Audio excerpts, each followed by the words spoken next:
আসসালামু আলাইকুম। ডাল বড়া আলুর এই সুস্বাদু রেসিপি নিয়ে এসেছি। রান্নাঘরে যখন রান্নার তেমন কোনো উপকরণই থাকে না, তখন আমার মতন শুধুমাত্র আলু আর বুটের ডাল দিয়ে সুস্বাদু স্বাস্থ্যকর এই রেসিপিটা সহজে বানিয়ে নিতে পারেন। এতে পরিবারের সবাইও খুব মজা করে খাবে এবং অনেক খুশি হবে। তো চলুন কিভাবে আমি আজকের এই রেসিপিটা বানিয়েছি পুরো ভিডিও দেখে নেওয়া যাক। এখানে আমি 7টা আলু নিয়েছি, আলুর খোসা ফেলে দেব। আলুর খোসা ফেলে দেওয়া শেষ। এখন আলুগুলোর মাঝখান থেকে কেটে নিব। তো আলুগুলোর মাঝখান থেকে কেটে নেওয়া শেষ। এখন আমি এরকম একটা চামচের সাহায্যে আলুর মাঝখানের বাকি অংশটা এরকম করে তুলে নিব। আর এটা কিন্তু ফেলে দেওয়া যাবে না, এটা আমি রেখে দিব, পরে কাজে লাগাবো। তো এরকম করে আমি আলুগুলোর মাঝখান থেকে বাকি অংশটা উঠিয়ে নিচ্ছি, আর আরেকটাও উঠিয়ে নিব। এরকম করে সবগুলো আলুর মাঝখান থেকে উঠিয়ে নিব। তো অবশ্যই আলুগুলো যাতে একই সাইজের হয়, তাহলে দেখতে সুন্দর লাগবে। তো আমি সবগুলো আলু একই সাইজেরই নিয়েছি। তো আলুগুলো এরকম করে উঠিয়ে আমি এখন পানিতে রেখে দিব। এতে করে আলু কালো হবে না, পানিতে রাখতে হবে, তা না হলে কালো হয়ে যেতে পারে।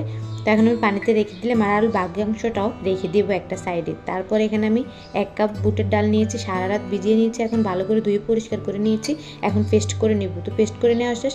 তো এখন আমি এখানে একটা বাটিতে আলুর বাকি অংশটা আর বাটা ডালটাও দিয়ে দিলাম। তারপর দিয়ে দিলাম স্বাদ মতন লবণ আর কিছুটা হলুদের গুঁড়া দিয়ে হাত দিয়ে এরকম করে খুব ভালো করে মেখে নিচ্ছি। তো দেখতে পাচ্ছেন কীরকম করে ভালো করে মেখে নিচ্ছি। মেখে নেওয়া শেষ।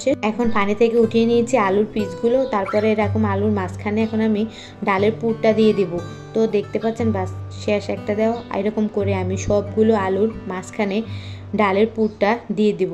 তো এরকম করে সবগুলো আলুতে ডালের পুর দিয়ে দিলাম। দিয়ে দেওয়া শেষ। দেখতে পাচ্ছেন সবগুলো আলুর ভিতরে আমি ডালের পুরটা দিয়ে দিয়েছি। এখন একটা সাইডে রেখে দিব।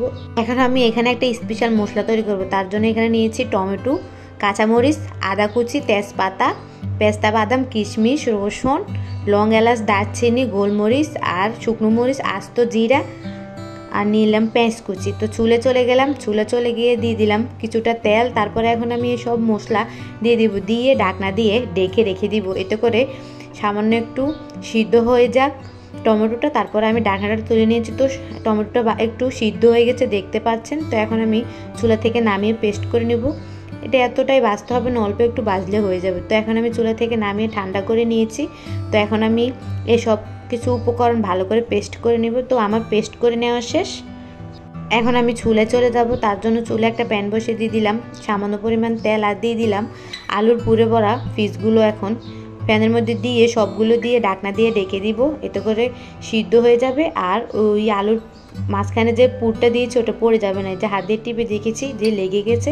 তো এখন আমি এপাট করে ওপাট করে সবগুলো উল্টিয়ে দিব।